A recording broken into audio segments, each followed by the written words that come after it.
And good evening. I'm your host, Paul VanderWerf with Ridgecrest Talk. Tonight's guest from the community of Boron, David Ayer. We're talking about the community event coming up in Boron this next weekend, the 20 Mule Team Days. And that's going to be kind of the community barbecue, as well as for friends and family to come back into the community. It's an annual event. And we're going to go ahead and talk with David and get to know a little bit more about that. David Ayer, why don't you go ahead and tell us a little bit about yourself and your history with Boron. My name is David Ayer. I'm the owner of Desert Discovery's Rock Shop. The rock shop right there in Boron on Boron Avenue. I've lived in Boron my entire life. Went to all elementary school, junior high, and high school there in Boron.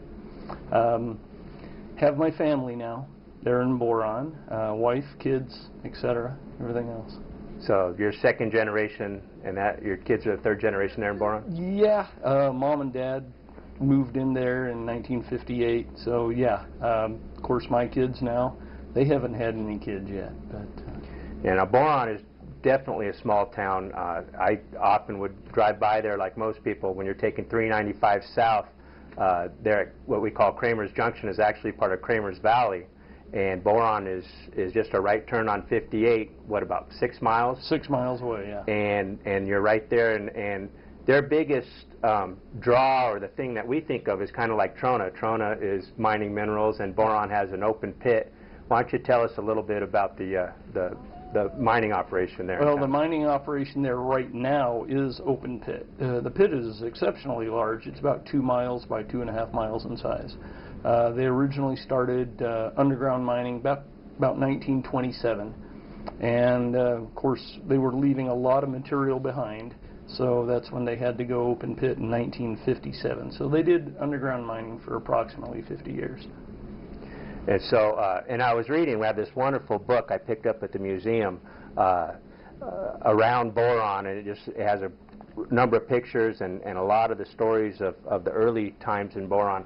And it was interesting that originally they were drilling for water. Yes. And all of a sudden they started finding this other stuff, and somebody's asking somebody else, hey, what is this white stuff that we're finding in the ground? And then there's some early history going on with that.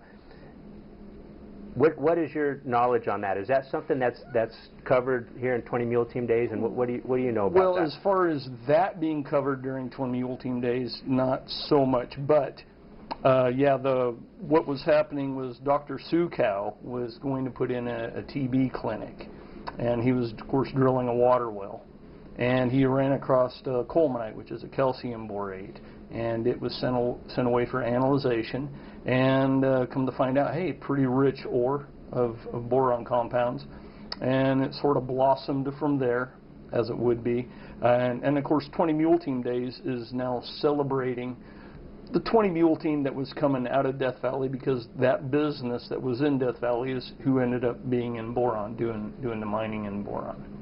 So mining is closely related, and now instead of just being the annual barbecue or the 4th of July celebration, it's actually taken on that name. Well, 20 Mule Team Days, we're on the 50 whatever year this year of that. It's been going on for quite a while. I remember when we used to always have the 20 Mule Team wagons in the parade, but the wagons have some age on them now, you know.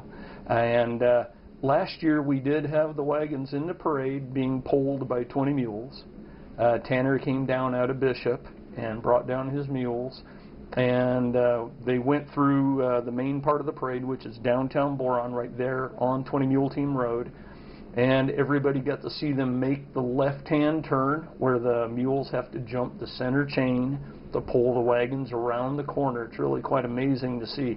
And it happens fast, too. You'd think, hey, this is something that's got to take, 2 minutes to happen. Oh, no, it rolls fast. It goes pretty quick.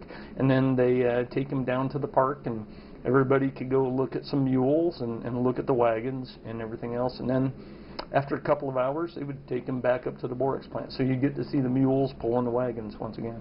Right. So for this Saturday's event, you're starting off with the parade at 10 o'clock and probably leaving here at Ridgecrest between 8 and 8:30. You just get off the main exit there at Boron, and the parade actually starts at the high school. Yes, it does. And then it ends up at the county park, which is Yes. basically driving right into the heart of the community there. Yeah, it goes right through, and actually the parade takes you through some of the community area, and then it takes it right downtown Boron, and then, like you said, it ends up at the county park itself. This year we're going to be mainly featuring a lot of veterans, so we are going to have military vehicles in there, and we are going to have, right now we're scheduled to have about 100 ROCT cadets from Antelope Valley High School to be marching in the parade. So it should be one heck of a display. I'll tell you, a couple of things your time together are really moving. One is when you get the ROTC and the young people involved. The other one is when you get your older veterans that are coming back to the community. And I remember one of the events they had at one of the high schools in Bakersfield, they actually had the kids swearing in at the baseball game. Oh, and in that ceremony, they also had the veterans who had just come back there in the audience. And to me, that was a real moving way to show how tied in the local community is with the veterans. Of course, China Lake has the Navy base here, and we're tied in with our military, and you guys are actually pretty close to Edwards Air Force Base. Exactly. We're about 12 miles from Edwards. Right, and so you actually probably have, in some of your neighborhoods, people that are working at Edwards as well. Exactly. That's what we do have. It's amazing how many retired personnel we have that live there in Boron because they got away from the hustle and bustle of living wherever they were at.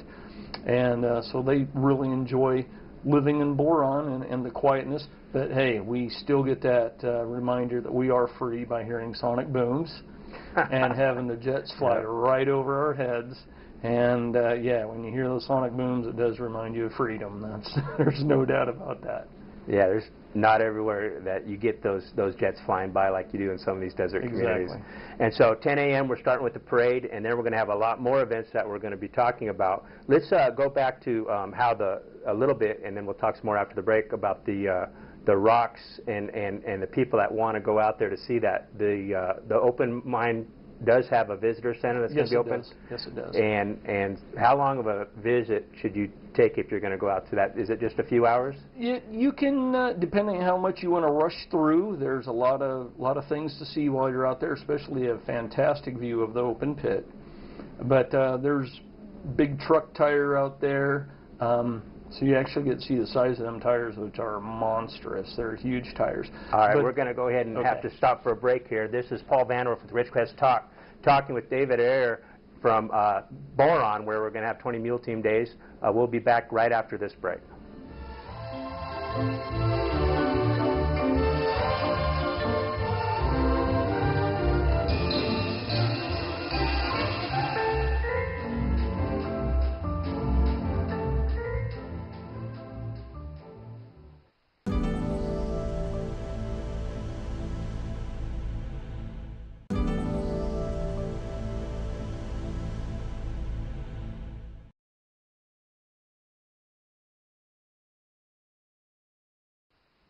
And welcome back to Ridgecrest Talk. Your host, Paul VanderWerf, talking with our guest, David Ayer. I almost said Bud Ayer, which is Bud Ayer was the old car dealership here in Ridgecrest. The name's spelled and pronounced the same way. Yeah. And I think we were actually talking that somewhere back you're certainly distant relatives of a family who's been here in Ridgecrest for a number of years. Yes.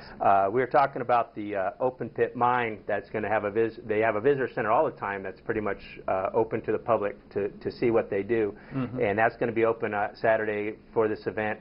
And then also you have a background with the pit as well as your own shop. Let's talk a few minutes just about your shop there. Yeah, I once again I own Desert Discoveries Rock Shop there in Boron. We specialize, of course, in the boron compounds found right there in Boron.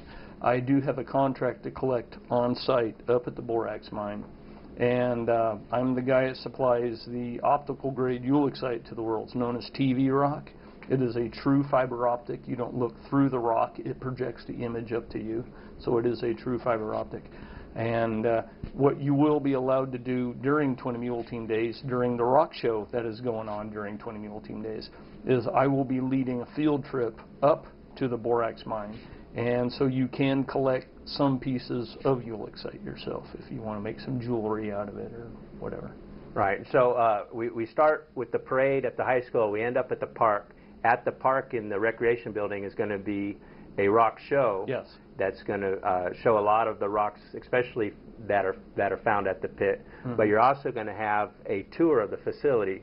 And can people just sign up that day, or do they need to get hold of you guys ahead of time? It's more of a field trip up to the visitor center, which once again I'm escorting that field trip, so I'm there to answer any questions they may have of the material that is occurring in the pit, and what are they actually looking at, what are they looking for, what does it look like, what they're looking for. There's some people you just got to hold their hand while they're rock collecting. Right, depending on their experience. Yeah, because they're not sure of even what they're looking for, and so they have to be sort of guide through what's going on, what exactly is what. A lot of the borate minerals look a lot the same to a lot of people. So you describe the differences between the two. Some are water soluble, some are non-water soluble. See, one of the challenges we have here is we have these petroglyphs, and not all of them are accessible. You can only go at certain times. How accessible is it if somebody wants to go and collect some of these minerals that you guys have? Are they able to go out there any time, any day, or how does that work? Well, at the visitor center there will be some piles of material that, yeah, anybody, you pay your fee to go up to the visitor center, and yeah, you can collect as much as you want. As far as the good material, I'm the one that gets to collect the good material. I'm the fortunate one. I'm the blessed one that gets to go in. I have a contract with the company, and so I make material available to John Q. public as well as to museums and schools. Okay, so this field trip actually is, if you're a rock hound or a rock person, this field trip is actually something that you want to get on that list. That's it, exactly. That's it, exactly. So I think one of the things I want to do is have your contact information and probably put that on the KZGN Facebook page, so that people have the rest of the week to recognize, hey, I need to get out there and get signed up ahead of time, because you're not going to just be able to show up and it may already be full, right? Yeah. Well, I remember the days when we used to take 100-some-odd vehicles out there to go collecting.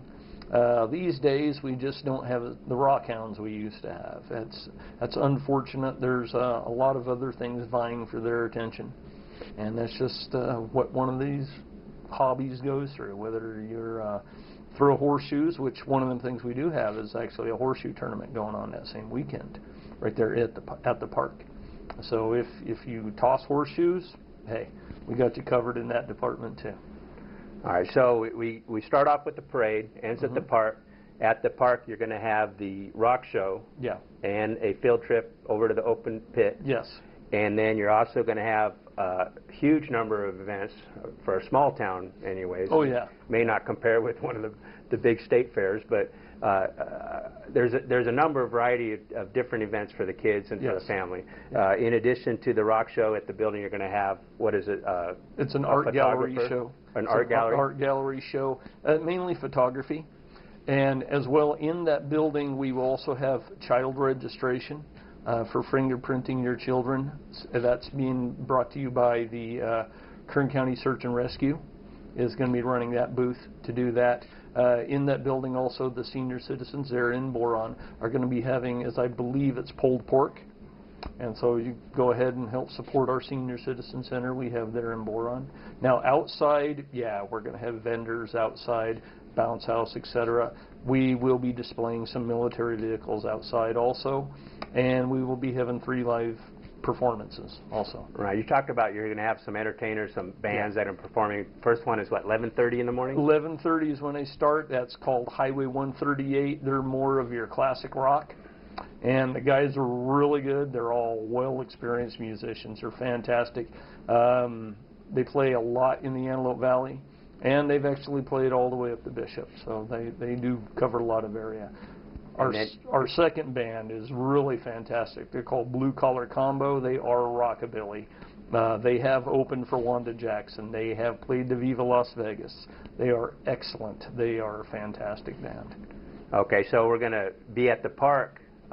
If you can't make it early in the morning, you still come in the afternoon and catch some good music. Oh, very much. There's going to be food at the park, bounce house for the kids. Yep, exactly. Lots of different contests and activities going on. That's right.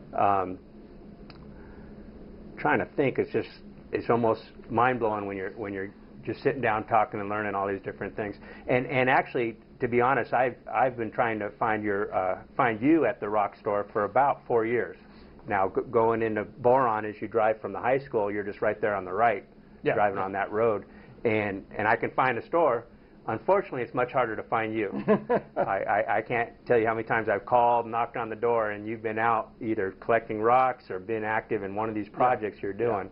And then just straight down from there over the tracks, you're going to hit the park. Now, also, right there in town, you mentioned that big truck that you have right on the corner, a mining truck where the tires are as big as me, and it's just a huge vehicle. That's actually a small one.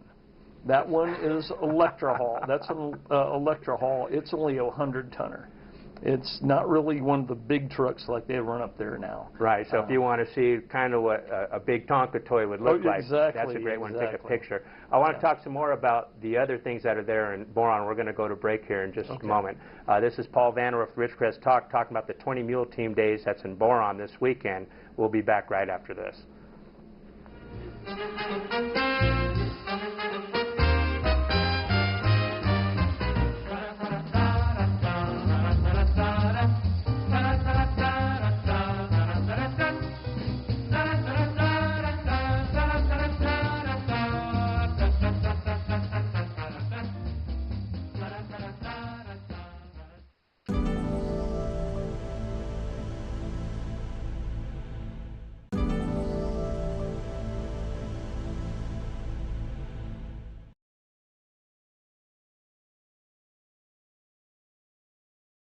And welcome back to Ridgecrest Talk. Your host, Paul VanderWerf. I actually did the reconnaissance last week. I went over to Boron and visited the community. And it's not too bad of a drive. It's about 60 miles total, 45 miles out 395 south to Kramer's Junction, which old-timers, I think, call that Four Corners. That's what I called it as a kid. And then you take a right heading west on 58 to the Boron exit. And that's Boron Avenue, right where the high school is. That's right. Take Boron Avenue. Just a short ways, probably less than a mile. You go over the train tracks right through the middle intersection, and then as you go on to the right is the park right behind that. Now, right at that middle intersection, what I noticed when I came into town is there's two museums off to the right. And the first one is kind of your traditional Western-style museum. The second one is an aerospace museum. Yes. And both those are pretty interesting and have a lot of history to them. Let's first talk about the Aerospace Museum. What can you tell us about that? Being people from Ridgecrest, we enjoy planes and missiles and all kinds of things like that. Well, of course, our local Aerospace Museum, it mainly focuses in on, of course, the Edwards Air Force Base aspect of Boron. And it's named after Colonel Saxton, who actually lived in the area. He flew over Edwards Air Force Base. And it is believed when they were digging the F-4 out of the yard in Arizona to bring it to Boron, that's in front of our Aerospace Museum, they believed that that was one of the planes he flew. Now, of course, it has the big Ed on the tail, meaning Edwards Air Force Base. They tried to associate the plane that he flew, or the planes that he flew, with our museum. And they believe that that was one of them. That's the reason they picked that one, because they could almost directly to it. That was Colonel Saxon's, one of his planes that he flew at Edwards. So it's easy to find the Aerospace Museum. It's the one with the big jet in front. It's the one with the big jet in front. Yeah, I can't miss that part. All right. And we also have a rocket now out in the yard, standing up. So you can't sort of miss that either. I believe that one's about 25 feet long. So I think the enthusiast that's getting involved with the China Lake Museum and the history here, here's another aspect, being from primarily the Air Force and the experiments and the work that was done over there. Yeah. Is there anything particularly interesting in that museum? I walked through there so quickly, it was like being in a candy store. I didn't have time to look at too much. It's amazing. They do have space helmets. They do actually have some of the material now from the Mojave Airport, where all the space race is going on at the Mojave Airport. And so there's some rocket nozzles over there that are carbon fiber, and there's one in there it's all frayed because it actually went through too high of a stress level. And there's a few other things. When you first walk in the door, there's a rocket nozzle right in front of you. You almost walk into it. It's so big. It's left over from the 60s. It was a rocket nozzle from the 60s. And we do have a rocket sled in there on display. It's an ice sled that's rocket powered. The ultimate goal for that is to do 1,000 miles per hour. Of course, that's the wishes of the owner. But it's amazing. There's also a display on poncho barns. I don't know if you've ever heard of poncho barns, but there's a good display on poncho barns in there. She was quite instrumental, especially at the beginning of World War II. But prior to that, she was quite the aviator herself. Right. So any of our engineers and our scientists on the base, if they were to show up at 20 Mule Team Days and sneak over to the Aerospace Museum, it's almost a guarantee they're going to get a surprise or something in there that is going to be kind of a hidden gem, you might say. Oh, very much. There at the museum. Yes. And then right next door is more of your traditional Western museum. It has a lot of like the mining and the history. In fact, I think when I walked in there, right in that front, there's a beautiful piece of rock that you had worked on that shows the 20 mules on there. Yeah. Yes, and so there's an opportunity to see some of the work. And I remember going back into that museum. I did have a little bit more time to tour through there. It looks like just one small room, but it's actually like 4 rooms. It kind of snakes in the back. It's a lot more floor space than you'd ever expect in a small town. And I remember one of the displays was just specifically on, I think it was guys that were in the train world that really enjoyed trains, that they had actually set that up. Do you recall that section at all? Yes, there is a train area that does cover a lot of the steam era. Boron, its previous name was Amargo. It was more of a railroad town before the mining actually started taking place. Right there next to that museum is our Boron Depot, which actually started life at the Kramer Depot. It was actually the Kramer station at one time, and then it got moved to Boron later on. And so you can see a turn-of-the-century railroad depot that's right there on display. And there's a few other railroad things in there, especially associated with the steam engine era. Now, one thing